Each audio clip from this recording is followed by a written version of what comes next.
And welcome back now for our 3 o'clock Eastern Time session, Commercial Motor Vehicles and Work Zones. We're very excited to have you here, and we're going to go ahead and get started immediately. Let me begin by introducing our moderator, Melissa Finley. Melissa is a senior research engineer at the Texas A&M Transportation Institute.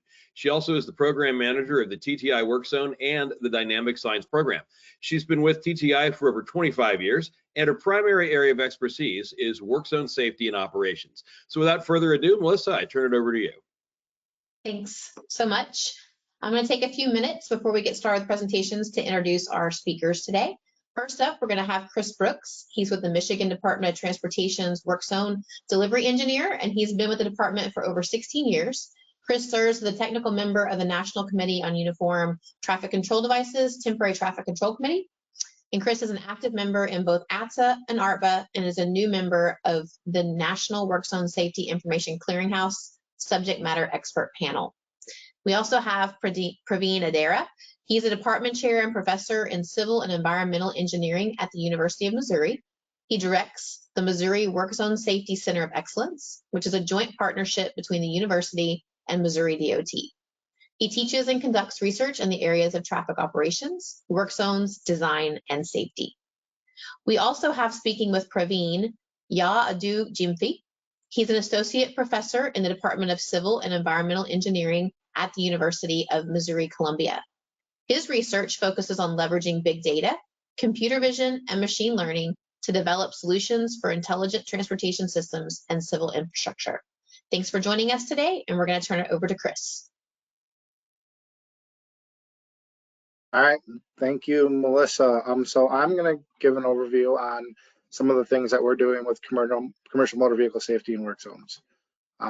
Before I get started, I always like to kind of set the stage or show that as some of the crash history that we've had in Michigan. And as you can see, the motor vehicle crashes of trucks with the side swipe stains in the rear ends. And as you can see, the fatal crashes with the rear end straights there, just kind of how that stands out. But short of doing that by numbers and just graphs on a scale, I think it does do some justice to show some impactful pictures. This is a motor vehicle crash that we had on a utility project. It was a permit work, and they were doing traffic regulating out there, and the commercial motor vehicle didn't slow down, and it was a double fatality. The driver and the traffic regulator were both struck and killed. So this is really kind of the why behind it, is we don't want to have scenes like this or have to make those phone calls. So this is really kind of the basis behind what drove us to go after some of these grants that I'm going to talk to you about, and kind of really focusing on that CMV, the commercial motor vehicle aspect of work zones. So just kind of showing that, no one ever wants to deal with these, but I feel like this sometimes just does that a little more justice than those numbers and bars on a slide, seeing those pictures. So this is one that hits a little bit closer to home. This is our MDOT work crew. I don't know if you guys can see it, but there is something that is stuck in front of that truck. In front of that truck, right there, that was an aeroboard trailer, or at least at one point in time it was before it got struck. What happened on this job is that they were working, and this is right outside our office, really, where we go in, and what they did is they had a lane closure, and within 15 minutes before they were getting ready to pull that lane closure down for the morning rush, that semi truck just plowed through the lane closure and took that out. The work site was up here, and as you can see, it went down the slope and carried it all the way down here. So you could imagine 15 minutes difference, and there probably would have been, maybe 2 to 3, 4 worker fatalities that would have occurred because that semi truck driver never hit the brakes, just drove right into that. So really, that's one of the things we're going to talk about. I'm going to focus on is how we can get that message to those commercial motor vehicles and what we're doing. And just the numbers behind it. When we put in for the grants, just the increase has been taking place too. It's not getting better. It's only getting worse with a lot of the distractions that are out there. So just making sure that we do have something that breaks up that monotony for those drivers. So we put in for 2 different grants. We were awarded for both of them. Our first one is called Safe Zones, and then our second one is called Pause. And I'll get into a little bit of each of these. But what these are really doing is looking at taking that work zone data information and sharing it with CMVs. Safe zones is really looking at the static work zones, where pause is really looking at more of the mobile type operations. And that's kind of what I'm gonna focus on a little bit at the end. I'll start with the safe zone project and get into that. What we've been doing is we've been doing a lot of bench testing. We haven't actually deployed anything that's going out there this next season. We're actually going to have a deployment out there. And so what we've done is we had a maintenance yard, we had some different things, testing some video analytics and stuff. But short of me going through and describing all of that, here was the day we were out there testing, but we did have a nice video that recaps all of this. So we're going to go ahead and play that, and it does a much better job of giving that overview of what we did when we did that. So we're gonna go ahead and pull that video up and we'll watch that, and then I'll come back and recap that when we're done.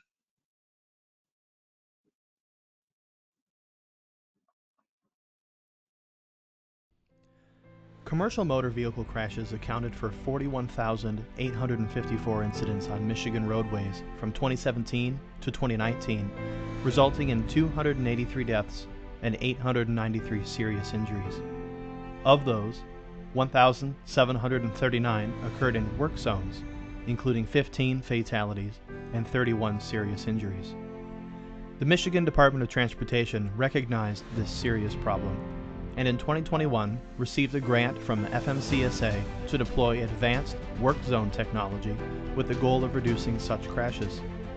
Using roadside video analytics, smart work zone devices, and vehicle-to-everything communications, this technology will alert commercial vehicle operators to changing work zone conditions, such as the presence of workers, approaching lane closures, and the formation of queues.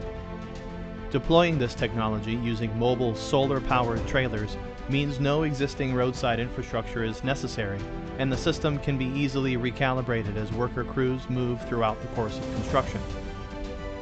Calibrating the system is as easy as drawing shapes on paper, with notifications activating based on object motion or presence in defined alert zones. Conflicting objects or areas that should not trigger alerts can also be easily masked out to avoid unnecessary false alarms. Having multiple cameras on each trailer means multiple viewpoints are possible, maximizing coverage. Once the cameras are calibrated, they detect and track the movement of objects, including being able to distinguish personnel from vehicles. Each detected object has GPS, speed, and heading information calculated by the camera based on its position and movement relative to the camera. Object data is then fed to a small computer in the trailer's cabinet enclosure, which processes the detected object information and generates connected vehicle messages. These messages then get broadcast via roadside unit radio installed on the trailer mast.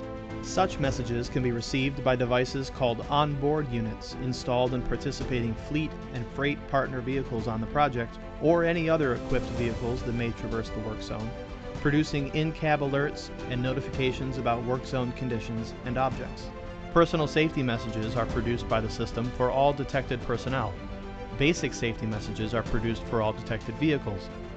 Personnel that leave a protected area, such as by walking outside of a temporary concrete barrier or operating in a lane closure only protected by barrels, will trigger special traveler information messages that warn operators of unprotected workers.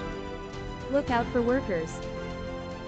These messages will enable the equipped commercial motor vehicles to see and display the presence of those objects and greatly increase operator awareness of their surroundings. Other components of the system produce messages as well. Smart work zone devices integrated with cloud software will also detect the formation of queues and the activation of lane closure arrow boards. This information will generate traveler information messages produced by MDOT's back-office connected vehicle ATMS and broadcasted through the trailer radios, warning operators of upcoming queues or of the need to merge lanes. Passively, the vehicles themselves will be able to identify the upcoming work zone and notify operators that they will soon need to decrease their speed. Connected vehicle technology has been proven already through countless demonstrations and proofs of concept. MDOT's project pairs this established technology with new and upcoming tech, like advanced video analytics, to show the incredible flexibility and versatility of this technology. Achieving Vision Zero will require creative and innovative solutions to protect our most vulnerable road users and solve our most challenging use cases. MDOT hopes that through this deployment, the commercial motor vehicle industry will recognize the immense benefits, encourage adoption, and hasten its deployment, both in vehicles and as a standard component of work zone traffic control.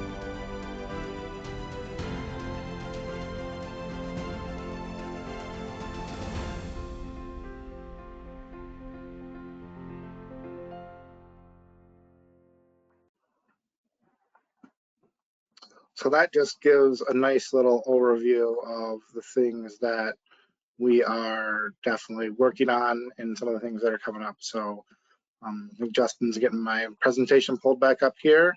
So we're going, but really what that concept does is it really takes into account what we're doing and how that's working. So it's utilizing that mobile equipment, those real-time vehicle alerts, communicating that to vehicles and trucks that have the onboard units integrated in with them. Hopefully in the future, if we can prove that this works, this will really become almost standardized practice and something that would be standardized and could be included in every vehicle. The big thing is that in working in the trucking industry, there is a one-touch rule to where they can just touch once. They can't have to do anything else to do that. So that's a big focus point for us too, is not adding any more distractions into the vehicle, but just making it so it's surely an alert that the driver would get.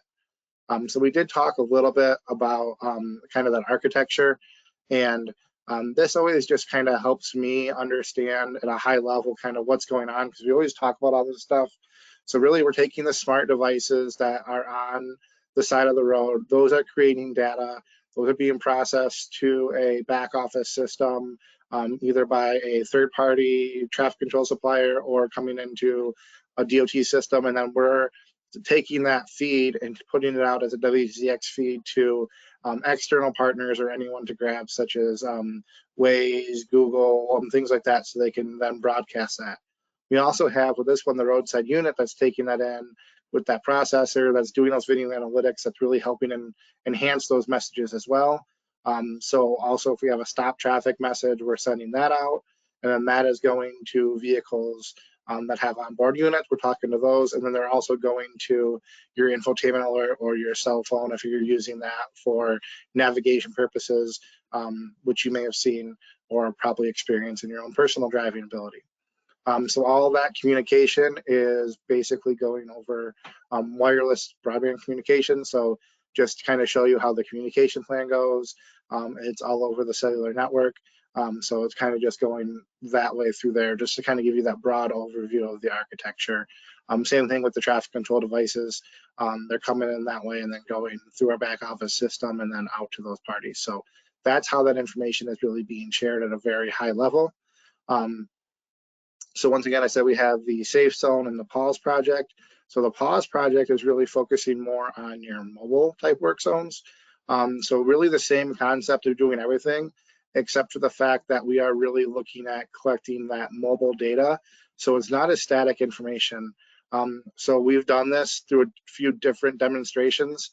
There is another video that highlights this, but due to time, I had to cut that one. If you're interested in it, I can share that as well. But basically what this is doing is taking real-time information from workers that are out there, and it's connecting them and putting them on the map and notifying motorists in real time when workers are coming up.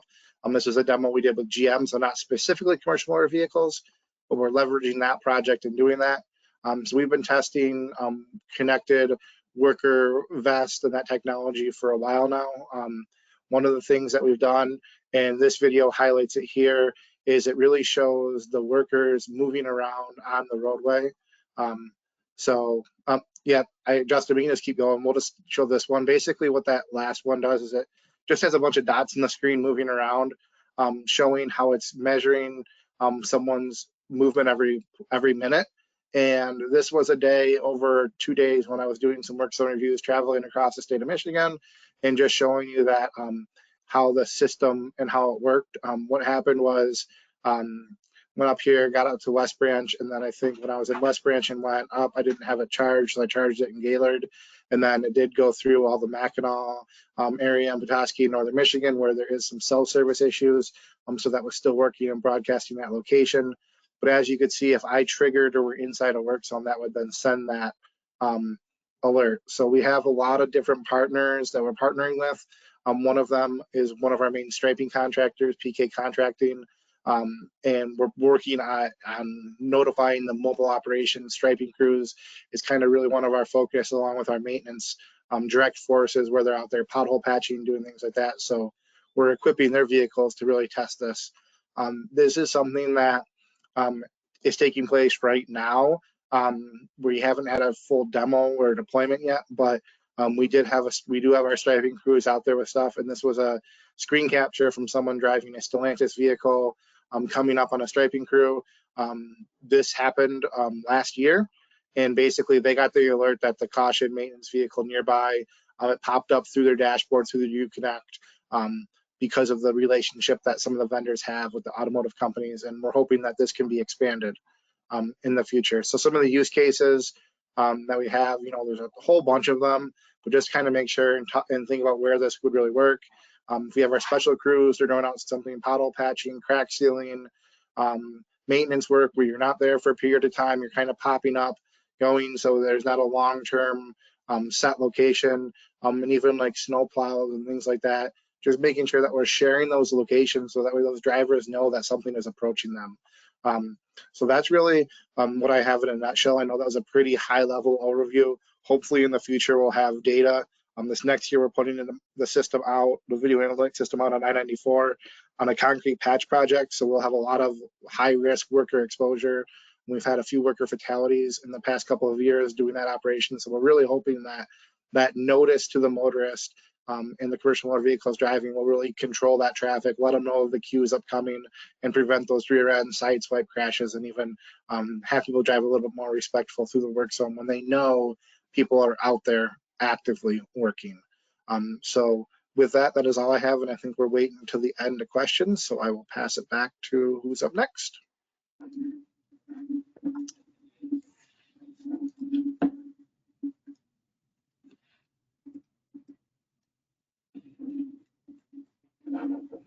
Thank you, Chris. Good afternoon, everyone.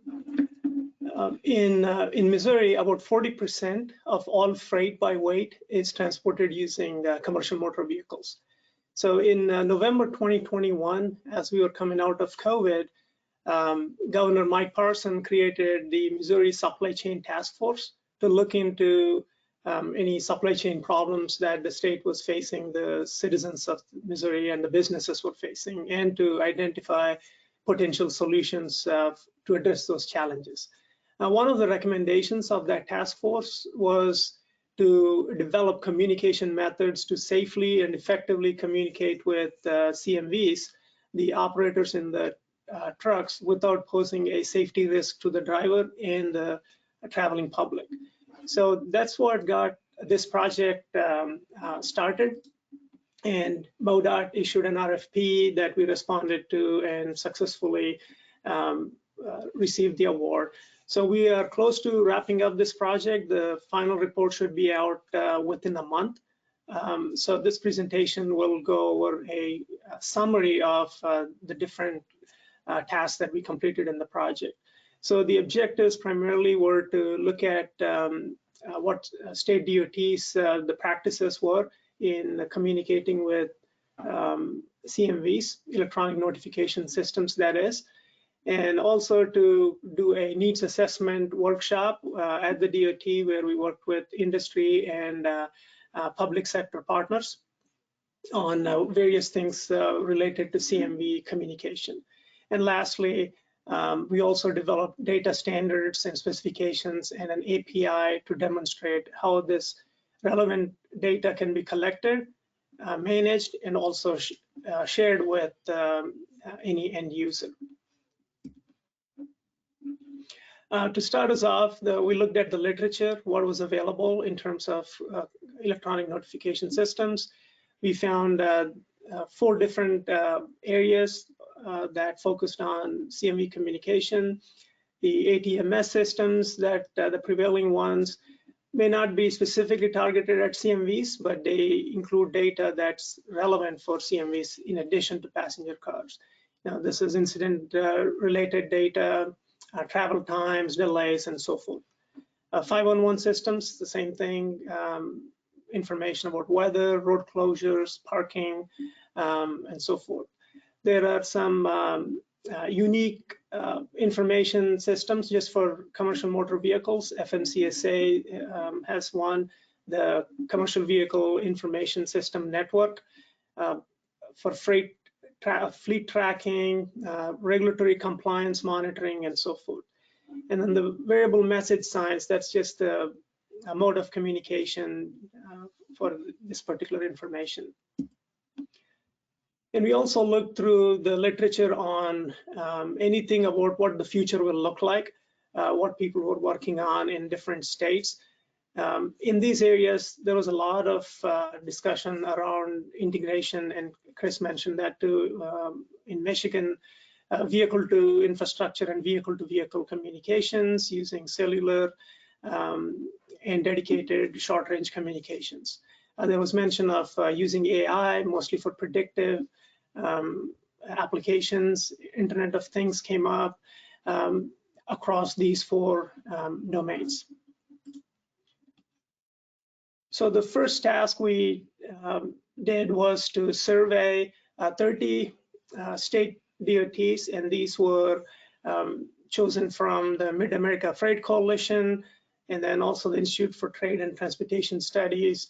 So we invited all the states. There was some overlap between the groups. And we also added a few additional states to have enough geographic representation. So all the states were blessed by MoDOT, our study sponsor. So, and then we deployed the survey, online survey. We asked them questions on what types of information were they currently communicating with CMVs, what would they like to communicate in the future, what methods were they using, what kinds of technologies, and then if they had any data standards or if they're working on any data standards or policies to communicate this data. And if so, any implementation challenges on any of these items. We received 18 responses, so 60% of the states we contacted. I want to highlight a few findings. The top 3 responses for the types of information that DOTs exchange with or share with third parties and or CMV operators. Extreme weather events came up, and then traffic incidents, and so did work zone lane closures. Those are the top 3 types of information. In terms of what methods they use, primarily rely on dynamic message signs, the permanent installations, portable changeable message signs, primarily for work zones and even at non-recurring congestion locations. 511 came up quite a bit as well. In terms of future, what things they were on their wish list, availability of truck parking, DOTs want to provide that information, preferably updated dynamically in real time as the availability changes at a truck stop or a truck parking location. Incident data, continue to communicate that, and then same with extreme weather events, but more dynamic. And then in terms of methods, in-cab alerts came up a lot, sending messages through either the infotainment system or another way, using an app that's not as distracting, but sending the relevant information in a timely manner. Connected vehicles and smartphone apps also came up. Some other survey findings, we asked them what their perceived effectiveness of these different methods of communication was. A lot of them, although they may not have used them, they perceived in-cab alerts to be very effective. So was audible visual alarms, and then changeable message signs. Like I said, both static and permanent were used quite heavily across the DOTs. Another thing that came up quite a bit was need for data standardization, getting data from different sources and fusing them, sanitizing them for their applications seem to have been a common concern across the respondents. We also asked them about partnerships, and on who they partnered with, DOTs did, to communicate this information to CMVs. Law enforcement agencies came up a lot, and so did technology vendors and app developers. So the next task we looked at, we compiled a workshop consisting of both public and private sectors, law enforcement, trucking associations, CMV data providers, and so forth. So there were 27 different entities, 42 attendees at the event we had in Jefferson City last year. Again, the discussion points centered around effective ways to communicate with CMVs, what is the state of practice, and what's the future needs look like. A lot of discussion around the importance of timely and accurately communicating relevant data to these operators. Truck parking came up quite a bit. So did data standards once again. How do you leverage WZDX, but also supplementing that with other data that's relevant, weather data, incident data, and so forth, that's useful for truck operators, CMV operators. Multiple languages, so that was another thing that came up. How do you communicate, for example, in English and Spanish through these apps and in-cab alerts? So again, like I said, the report will have a much detailed discussion of all these. We also put together the matrix of what these discussions led to in terms of what information is needed, but as an unnecessary distraction, and also what's most needed that's currently not available, but the stakeholders were interested in. So across these different tasks, what was clear to us was, and the DOT, was to build a data specification standard to collect data, archive it, quickly query, and then share it with the relevant stakeholders. So that's what we did next, and I'll let my colleague Yao walk us through the API we created. So on your screen, you see pretty much the API architecture.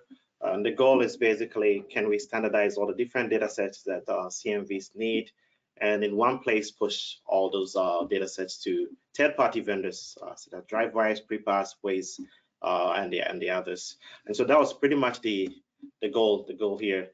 So we looked at different data sets that would be relevant for CMVs, work zones, weather, incident data, parking, weight restriction, vertical clearance data. We looked at all these data sets and we standardized it into required and optional fields. And basically, we put all these things in one place, and so that data can be communicated with CMVs. We made sure that the formats are standardized, and all the documentation about this API is all available, which will be in the report.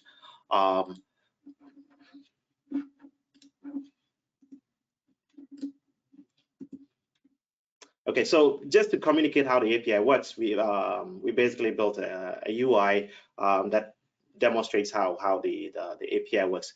Ideally, what will happen is the app developer will send a request to the API, and the API will tell, and the request could be just, this is my trajectory, I'm going from this point to this point, and then the API will tell it, you have these events, there's a crash here, there's a work zone here, this is how long it is, there are people there working from this time to this time, this is the vertical clearance. So you get all the events, and you can basically, if you just want crash data, crash information, work zone information, you can also specify that.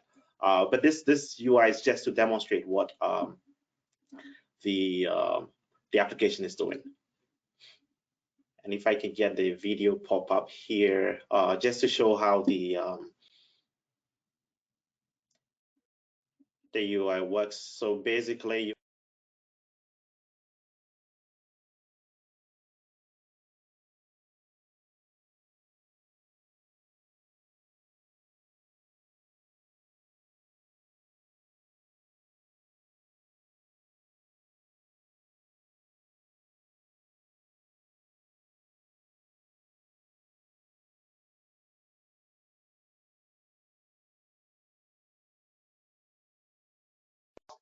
I think you may have gotten muted somehow.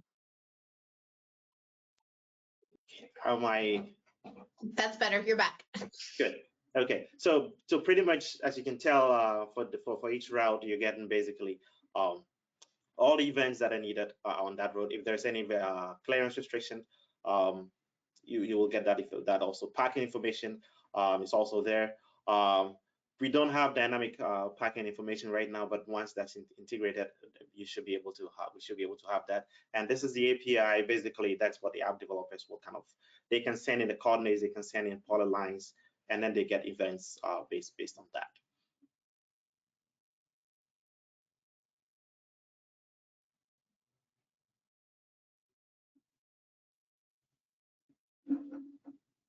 So that's pretty much that's basically what the API covers. I'll just let Praveen conclude on this.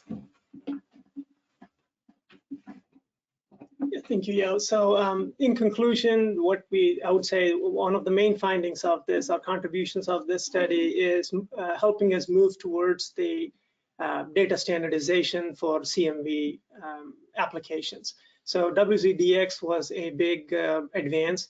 And then through this project, we made a small demonstration on how you can integrate other data sets that will help us get to a more CMV data exchange kind of a format. So with that, I appreciate you all's time, and I'll wait for questions towards the end. So I want to thank MoDOT, a lot of staff, and also Federal Highways and FMCSA staff for helping out by serving on the project's advisory committee. Thank you.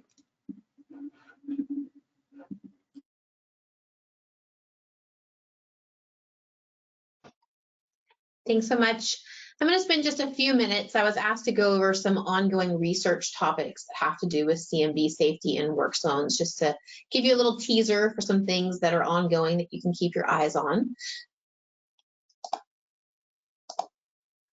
All right, so we're going to start first of all with a current ongoing FHWA project. There's some information here on the screen, but really this project has to do with the use and effectiveness of access and egress points in work zones. So looking holistically at those entry points where your construction vehicles may be entering and exiting the work zone from live travel lanes. We're trying to understand those impacts and develop recommendations for transportation agencies. So what we've done so far is we've looked at the state of the practice. We did this through conducting a literature review. We also searched state DOT websites. We were able to discuss with 10 specific DOTs some of the details about what they were doing, designs they were using, challenges they were seeing. And then we also spoke to technology vendors, because part of this project is also looking at ITS systems that will warn about those construction vehicles exiting or entering the work zone. And then we leveraged some personal knowledge and expertise in the area as well. What we did back in May is we actually held a virtual workshop. About 100 folks came together representing state DOTs, various industry organizations, and federal agencies to hold a discussion. We wanted to introduce several recent publications. They were the National Roadway Safety Strategy, the Identification of National Work Zone Safety Objectives and Activity Summary Report, and the CMV Safety and Work Zones Targeted Action Plan. Those documents are available on the Clearinghouse if you'd like to go look for those. Then we also wanted to basically solicit open discussion on, again, the issues surrounding these types of access points. We gave a little bit of background information, but then really we spent most of the time listening to state presentations, and then we had 4 different breakout sessions where attendees really got to dig deep into specific issues and then come back out and give some report outs. The state presentations are online. They are too on the Work Zone Clearinghouse. So if you go to the Clearinghouse, go under Topics of Interest, Smart Work Zones, and you go under Entering, Exiting Vehicle Notifications, you can find the 3 state presentations that are there. Right now, we are in the process of evaluating some of those smart ITS systems that I just described, dealing with the trucks entering, exiting. We're hot off the presses of just coming back from Tennessee. We're going to hopefully be doing some sites here in Texas, and we'll have more on results from this whole project, hopefully soon, once we've finished up the project and can share more details. Another project I just wanted to mention so that for your awareness is sponsored by the Ohio Department of Transportation. We're going to be wrapping that one up pretty soon, but the goal is just to overall improve safety and the safe movement of CMVs in Ohio work zones. We've been asked to look at the crash trends, to look at causation and trends and factors so that we can then develop some recommendations. We also did field studies, also looking at access egress points and other factors that are involved with CMVs in work zones and improving their safety. Again, that one should be wrapping up in the March timeframe, so early spring of next year, and we hope that you will be looking forward to reading that report. Last but not least is a project that just kicked off. It's an NCHRP project titled Using Advanced Technologies to Reduce CMV Crashes in Work Zones. The objective of this project is to develop a guide for using those advanced technologies to help DOTs and other public agencies, as well as motor carrier industry folks, to reduce and mitigate the risk of CMV crashes in work zones. We're excited to be working on this project in partnership with Iowa State and ATRI. Like I said, it just kicked off in August, so we only have a couple of months under our belt. We are currently working on some of the phase 1 activities, and again, hope to have more information to share with you in the future on the results of this project. And lastly, I was asked just to make sure and share the CMV safety page on the Clearinghouse. So under, again, topics of interest, I mentioned the smart work zones is where you can go find some information from a recent webinar, or the virtual workshop, excuse me. But we also have one just targeted on commercial motor vehicle safety. There's some statistics there that you can look at. There's also a place where you can join the mailing list that deals with CMVs and work zones. There's several resources, some pointed at agencies, others at contractors, and some at CMV fleet operators and drivers. And then there's a variety of other research publications there that you can dive into at your leisure to learn about specific topics. So I encourage you to go here. A lot of what we talk about in these webinars, projects that you may be following, once those are finalized and we're able to publish those, they can be linked and shown here on these types of pages and on the Clearinghouse so that you have easy access to that information. So with that, I'm going to stop and we are going to open it up for questions for any of our presenters. So if you'll join me back on the screen.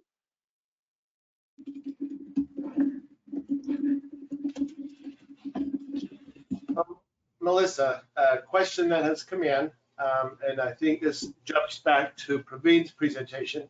Do you think it will go beyond notifications? We're talking about the kind of warnings. Have devices been created for workers and cars that would actively avoid them?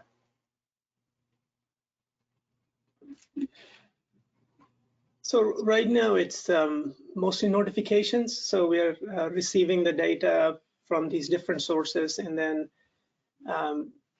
communicating with third parties or whoever the end user is. So no, we haven't looked at the other side. Chris, maybe I think you mentioned having some worker presence notifications as part of your system. Would you like to speak to that? Yeah, I would say the only thing that we maybe had talked about and experienced with working with some of the automotive companies would be a little bit more in-vehicle notification for the workers, like a haptic seat vibration or something flashing to the dashboard. We haven't really looked at, going back to the workers, but I know there are work zone intrusion alarms and things like that, but we haven't connected the two. And one of the issues is kind of those false calls and then just the warning time, if that's even possible to react with that. So more in-vehicle type alerts are being discussed, but nothing to that degree has been done yet. I think there needs to be a little more liability in the data before stuff like that is developed, but I think that could come down the road. Okay, next question. To what extent have the commercial motor vehicle carriers and their related associations been willing to engage in these discussions and take on these technologies? Yeah, at least in our particular state, they've been very engaging. So we invited the small ones to the larger companies, and yeah, they were all very engaging with not only us but with the state law enforcement agencies. It was a very good experience. Yeah, I would say we've had the same working through our Federal Motor Carrier Association. Just there's a lot of leaders in the industry. They want to be safe and provide their drivers what they can. The insurance cost and things like that of those crashes is one thing, but not only to mention, protecting your employees and doing a good job is something that I think a lot of them take prides in. We've seen a lot of good partnerships that are being built from that. This one comes more to kind of some of the access egress questions, and it asks, any viable trucks exiting the flow of traffic systems? There are many systems for the trucks coming out of the work zone and back into the flow of traffic, but the opposite is not commonplace. Yes, that's correct. That's what we found in our recent review of the state of the practice for that current FHWA project. We really did not see many active systems, or really any at all. There's been a couple that have been piloted or tested with some manual buttons that could be used to notify when a truck's entering, but it's exiting the freeway, entering into the work zone itself, or what we may call ingress. But that is harder to decipher that truck in the travel stream versus when you have an area in your work zone that you may be able to put a sensor that's just picking up the trucks. So yeah, based on our current review, we're only currently testing in the field where the trucks are exiting the work zone and entering into the live traffic stream, because those are ones that are being used by several DOTs right now where we could find sites.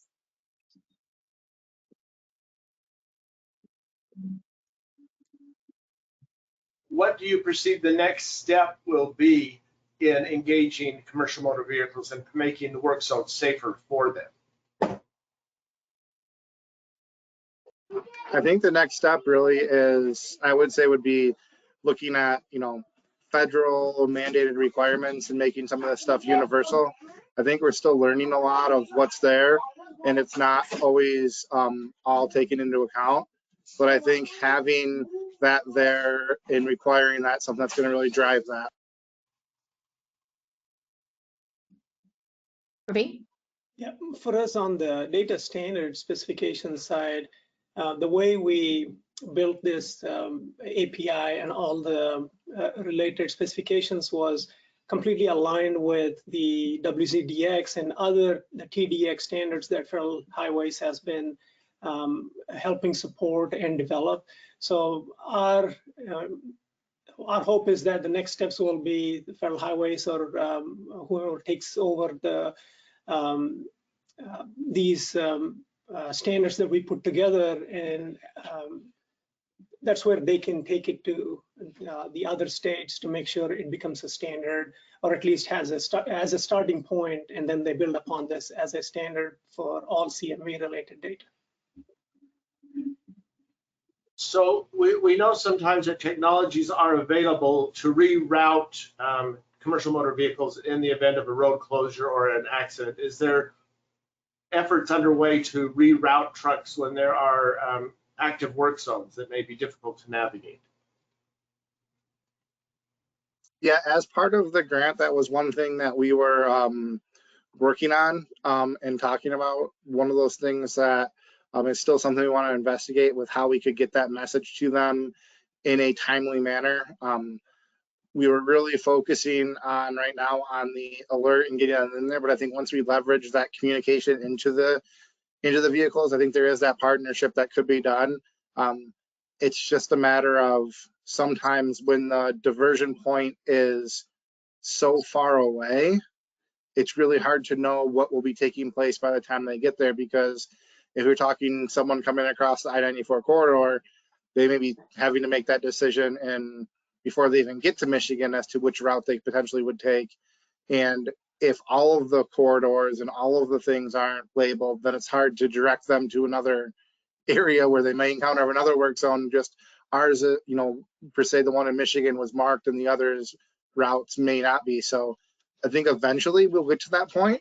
But I think that's a little bit of a ways away, and we're focusing more on the safety aspect of this right now. But I think that can be leveraged to the transportation flow and improved